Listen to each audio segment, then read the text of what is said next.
Julie, I love talking to today's guest, Billy Peterson, because he's one of these people who saw a need in his community and actually went after it. So today we'll be talking about financial literacy for young people, but tell our audience a little bit about Billy Peterson.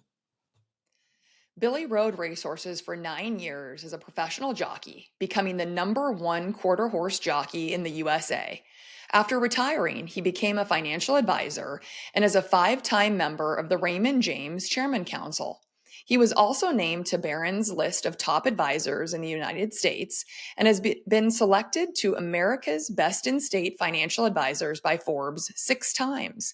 In short, our guest knows all about winning, and it's a lot easier to outpace your peers when you are prepared from the starting gate. So join us now in our conversation we have with Billy Peterson about how to empower the next generation with financial literacy. Hi, I'm John. And I'm Julie. We're the hosts of the Hartford Fund's Human-Centric Investing Podcast. Every other week, we're talking with inspiring thought leaders to hear their best ideas for how you can transform your relationships with your clients. Let's go. Billy, welcome to the Human-Centric Investing Podcast. We're so excited to have you here with us today. Thank you very much. I'm glad to be here. Well, Billy, today's topic for the podcast, a little bit different than the nuts and bolts of financial planning, although it's really not. But, one of the things that when we in our industry sit down and think about, boy, what are the ways we can give back? What are really important components of our world, really, that need to be more financially literate? We oftentimes come to thinking about young people and the lack of financial literacy amongst our youth. And we even look back at our own schooling and say, hey, we had to figure all this stuff out on our own. If only we had known earlier. But Billy, I know this is an area that you are very active in through a charity called Live Astride, and you hold these financial health and wellness literacy boot camps.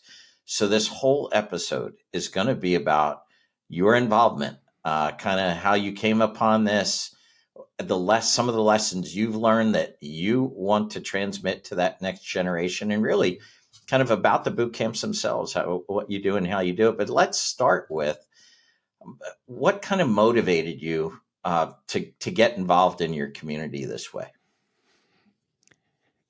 John, I think it just goes back to me wanting to repay what I learned and maybe pay it forward. What I learned when I was that age, and that age being 14 years old, when I had a local farmer teach me the concepts of investing. And he took the time to show me what it meant, how it was going to be different for me, and how it was going to be extremely beneficial to me. I had no idea at the time just how beneficial. Not only did it set me on a path to financial freedom, but it also set me on a career path to what I do today. It just opened the doors for me, not immediately, but it opened the doors for me to want to have an interest in this. And then it took a few more doors opening years later that actually led me into the career I have. And so I've always felt strongly about helping people, let's say, get across. And I always refer to getting across. What is it? Get across what? Well, whatever chasm, whatever river that you're trying to cross. And so many young teens or young adults are figuring out life, and it's challenging. And we can all think back on when we were that age and not really sure what we wanted to do. At least most of us weren't really sure. And even if we were fairly sure, we still had a lot of doubts and things that crept up. That, can we do this? Can we make it? Can we be successful? What should we be doing every day to get there? And so I'm really, really passionate about helping kids make those decisions and finding the right path across. And getting there is so much easier if you just start teaching them how to set themselves up financially. Too many families, unfortunately, fail at this. And children adopt habits of their parents, right? And maybe the parents adopted habits of their parents. So it's kind of a generational thing. And you kind of track the habits that your parents have. And the tendencies that they have. So if they're big spenders, you might be a big spender. Just do whatever you feel like doing at the moment. Get by. If you always seeing your parents getting by, well, you kind of feel like that. Maybe that's what life is all about. We're just gonna get by. Wait for that paycheck to come in, and then figure out a way to get to the end of the month again. And it doesn't have to be that way. And I really strongly believe that kids just need to be taught the right path, shown the right path. And that's what I try to do in this financial boot camp. I started it many years ago. I think we're going on our 16th year now. At first, it was just a small concept. And this happened, and to be honest, and unfortunately for me and for my family, it happened as a result of my youngest brother committing suicide, taking his own life. He took his own life because he had so many deep, dark places that he couldn't overcome. And one of which, I think the biggest of which, was his debt levels. He had accumulated so much in student loan debt that he felt absolutely trapped. He didn't know how he was going to get out of it. Luckily for me, I didn't have to go that route. I had a lot of scholarships and I had a lot of help as I was a jockey going to school. So I had resources to help me pay. I never had to borrow any money. I had, matter of fact, money left over from scholarships and awards that I'd received, but I didn't even realize that my brother Brody was accumulating that kind of debt. He was going for a master's of business administration, Fort Collins, Colorado. And he one day just decided he couldn't handle it anymore, and he took his life. And it was tragic for us, 2009. And I decided, I wanted to also, I wanted to not only help young kids at that point. I was starting to help people just on a small scale. But at that point, that just kicked me into high gear. And that's when I started to create the events. And we did tons and tons of events. And then it just kind of developed from there. And it's grown to where we're doing close to 600 students per year at this event. When it started, I maybe had 10.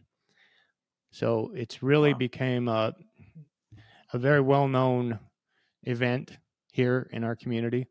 And I've had so many students and teachers, former teachers of former students, still emailing us or calling us or telling us how it changed their life. And that's the reward. We don't charge anyone to come. We put all of our own money into this to help kids. And it just became kind of a calling for me, if you will. That's incredible. I'm sure we have many financial professionals listening that have or are feeling some of the same things that you've felt and thought through the years. That I see the need, I feel the need, I would love to do this, I've wanted to do this, but they don't know where to start. Right? That oftentimes is the biggest challenge. Maybe in a moment you could describe in detail where your program is today, because it sounds like it's an incredible success. But obviously that could feel overwhelming because you've been doing it for 16 years. Could you maybe walk us through exactly how you started? What outreach you did? How did you start with who did you reach out to? What was the initial program? How did what was the grassroots efforts?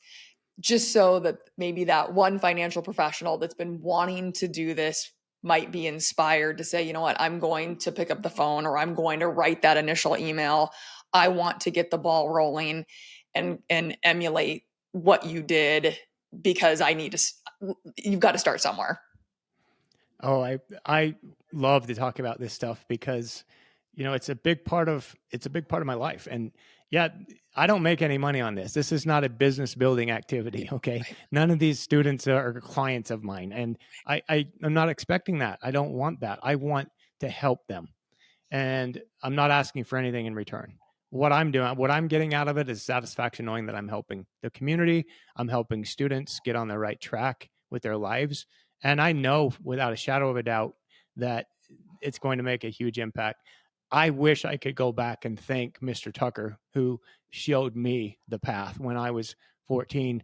I didn't understand how significant it was at that point in time, but if I could go back and if I could talk to him again, I would.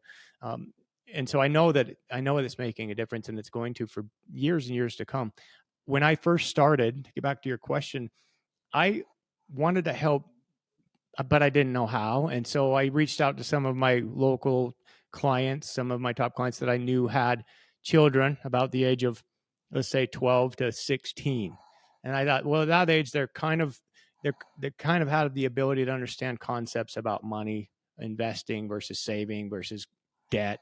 And so I just asked them, look, would you guys be interested in bringing your kids if I did a little event, 1-day event? Resounding positive response. Absolutely, we want to bring our kids. This was huge for the parents. So we got 12, two of which were my own kids, and brought them in and kind of had just a fun activity. Now, I didn't bring them to my office. I had to rent the basement of a local bank. At that point, they just had a little kind of a conference room that had bigger, more table space. I had enough for probably 6 to 8 kids. I didn't have enough for 12 plus some staff. And a few of the parents wanted to stick around and watch. So we kind of created this little activities, and it was maybe a 3-hour program where we were going to teach them about getting a job, then what to do with the money, kind of how to, all right, budget for things you want to buy, things that you're going to need to pay for. Maybe you want to give some of that away. So we kind of have three different areas of what you can do with your money. And also, we taught them the concept of taxes. Now, that was eye-opening for these kids. What do you mean taxes? Well, I can tell you, everyone has an opinion about taxes, and that is that they hate them. No one wants to pay them. So we're trying to figure out how to cut taxes, but also have enough left over to invest. And I flipped that around. I said, how about we invest first and then spend maybe what we have after that? So these concepts are about rewarding the behaviors that you're trying to instill in these kids. So it was a good success. We had a lot of great feedback. The next year we said, we want to do this again. Next year we had maybe 25 kids. We did it at the same place. All right, great. And we started to send this kind of information out to all of our clients. And then more wanted to get involved. How do I get my kid to that event? So it became, all right, we're going to need a bigger facility. What are we going to do? And then we started to change maybe the direction. We were adding in events. At that point in time, I wanted to do as many events as I could because I was still reeling from my brother's death, and I wanted to change people's outlook in a big way. So we added like bike races. We added a 10K run. We were having people come and do. We did a baseball tournament where we had age groups from everywhere from 8 and under all the way up to 14 and under. So we had 7 different age groups, each of them having maybe 10 to 12 teams. I mean, we had anywhere from 50 to 70 teams throughout this stretch of doing this baseball tournament. We did it for maybe 5 years. And we had a home run derby with that, where everyone was entering, the parents, the coaches, the kids, the sisters and the brothers, hundreds and hundreds of people entering these home run derbies. We'd set the fences appropriate for the age and move it. We had 4 different fields going all at once, and everybody's entering this thing. You get 10 pitches and try to hit as many as you can over the wall. All that money we gave back to suicide prevention causes and different things like that. And then some of it we take and help to promote the financial literacy camp, which kept growing and growing. Get to a point where we realized this was a big deal, and we realized we needed to establish a day, and we really wanted to frame it to the kids that were more or less ready and capable of taking action on the information we're giving them. We actually brought in a whole host of different presenters. We leased a facility up at Weber State University. So we have the entire upper section of the university's union building, including 5 different huge ballrooms. And we just started calling high schools and saying, look, we're doing this event. We think it'd be worthwhile to get your kids there. I think that first year we did it, we had 200. And it kept going. So now it's like to a point where you wonder, how many can we take? We're up to close to 600. And we have a keynote speaker that's somebody that's a motivational type speaker that comes in and talks about adversity. And I'm big on overcoming adversity. How are we going to deal with adversity in our lives?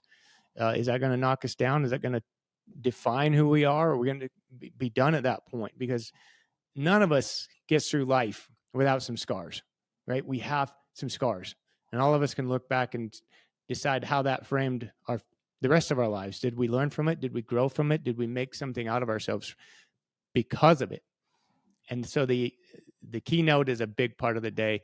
And then right after the keynote, we have a business panel where we have 4 to 5 local business leaders, and we call them business leaders just because we don't have a better title, but they can be from any walk of life, really. They're established in their career. So we've had policemen, we've had accountants, we've had doctors, lawyers, all sorts of different business owners, very unique backgrounds. Businesses that have, business owners that have started multi-billion-dollar companies, very, very big type businesses.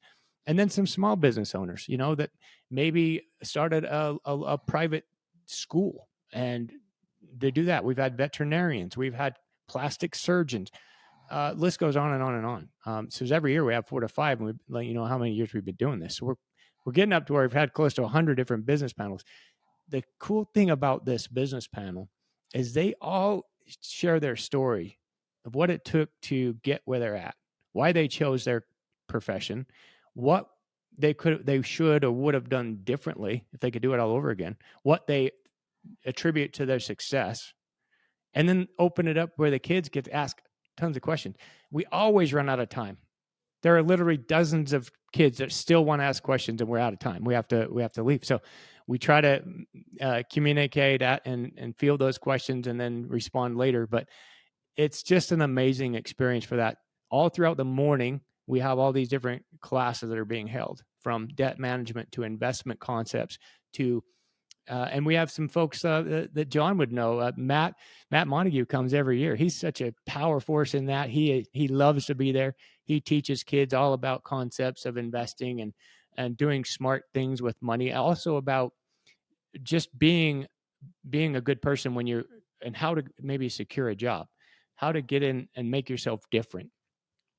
And then we have an HR representative that comes in and talks about all the key topics like signing up for health insurance, signing up for the retirement plan at your business, how to create a proper resume, how to go in and conduct a professional interview.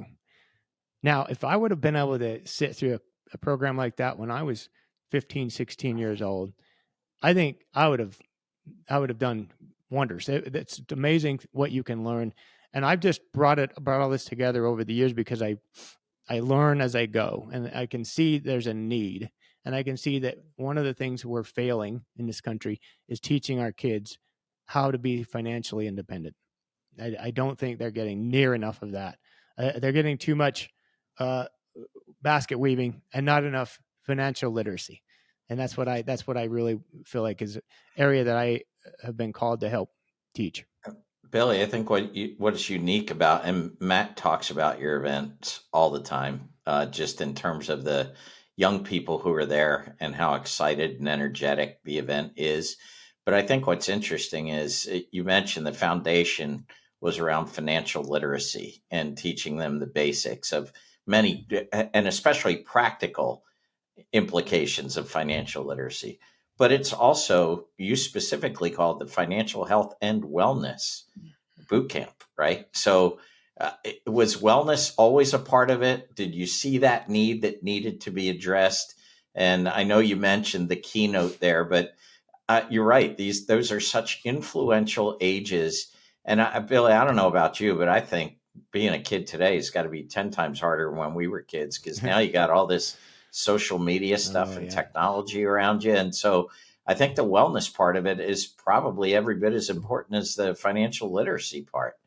Can you talk a little bit about that and kind of how you've seen these kids react to that? 100%, John. Couldn't have said it better. The wellness was added. That was a layer that was added about 4 years ago. The health part is same. The health has started to become a big topic for me. About 10 years ago, I was going through all kinds of health issues myself. So, we're a good 6-7 years into our event, and I'm struggling. I'm a shadow of myself. Like I can't even function. There was times when I was thinking about, I can't do this anymore. And matter of fact, that's one of the reasons why we had to cut back on all the other events, the baseball, the races, the other things that we were doing. It just took too much. And I didn't have the energy and the mental capacity to continue with a lot of that. health was something that I had to learn. I had to kind of understand how it all originates. And I always been healthy from a physical standpoint. Like, look, I exercise a ton. I eat pretty good. I'm not what you call an unhealthy person if you look at me, but I didn't understand the mind. I didn't understand how the mind is central to everything with our health. The mind regulates everything. And so you start hearing this concept called mind body, and you stop rolling your eyes and you start actually listening to it a little bit, and you start learning about it, and you start realizing that that's the whole deal. The mind is the key to everything. So why wouldn't I want to introduce these concepts to kids? Because I didn't learn about this till I was middle aged. Billy, for those financial professionals listening that I'm confident you've inspired to take action and finally do something about this thing that they've been mulling over probably for years, what would you say is the first step? What's that one thing that they could do to take this from that idea in their head to making it reality in their business? Well, first of all, I think you'd have to have some help. So if you're Okay. a financial advisor and you have a staff, you have some people that work for you or with you, I think get everyone on board, get them excited about what you're going to do. And then, of course, reach out to some of your better clients who are local. That, number one, you're not going to find any parents who are going to say, no, that's a dumb idea. I don't want my kids learning anything about this. They're going to put you up on a pedestal. They're going to love you for this. So number one, you get yourself in a position where you're going to be an authority. You're going to help these kids learn the basics. You don't have to teach them all these sophisticated things. We're talking about fundamentals about being financially successful in life. And it's just really easy stuff. Create some presentations, make it fun, have prizes and things to give away. You got to remember, kids at that age have a very low attention span. They're on their phones. As you mentioned earlier, it would be tough to be a kid these days. And I concur. My wife and I are always asking each other, how are we going to teach our kids that there's more to the world than their phones?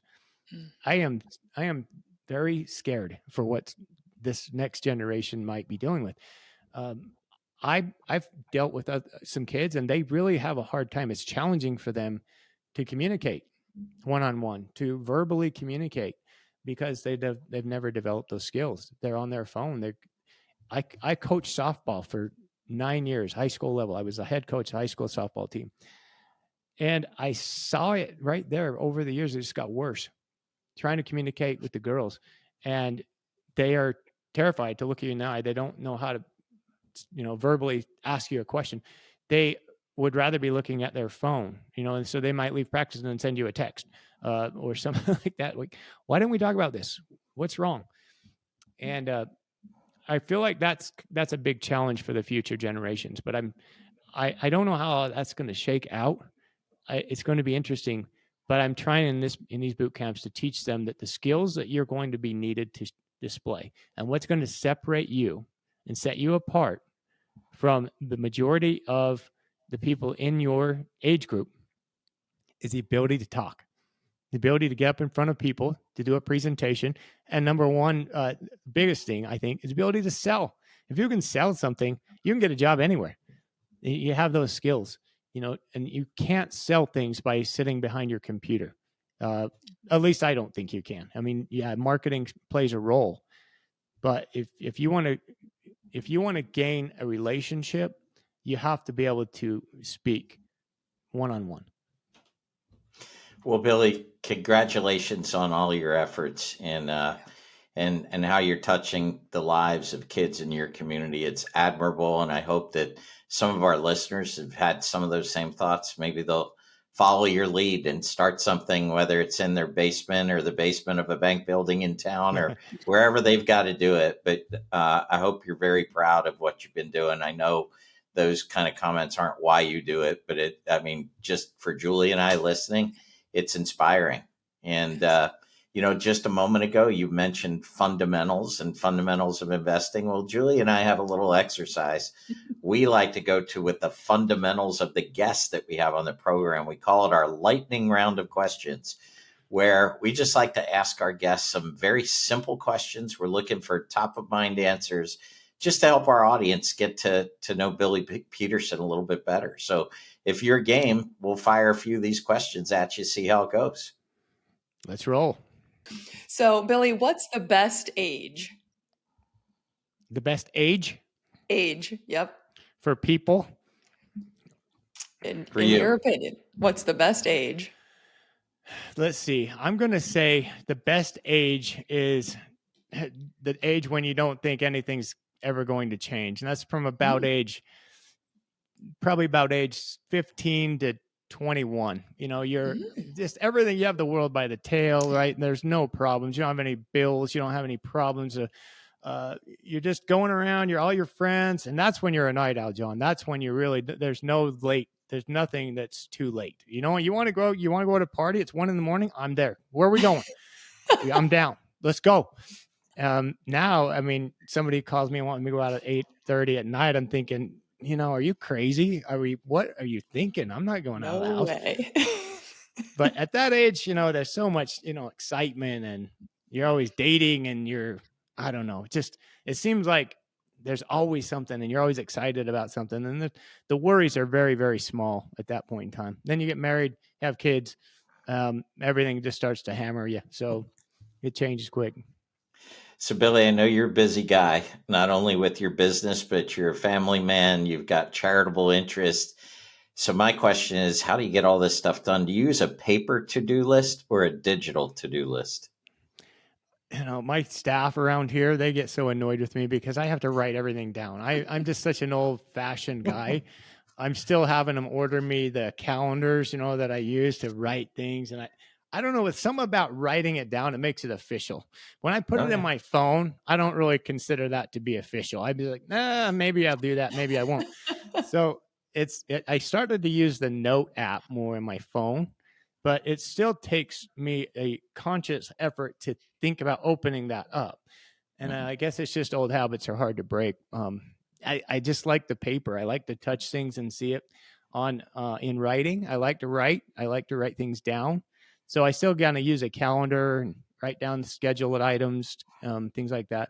But I've tried to get a little bit more conscious about going into this. What did we call it? 21st century nowadays. Yeah. My whole staff has got us on paperless. So I'll open a filing cabinet and there's nothing in there anymore. I said, well, what the hell happened to all this stuff that was in here?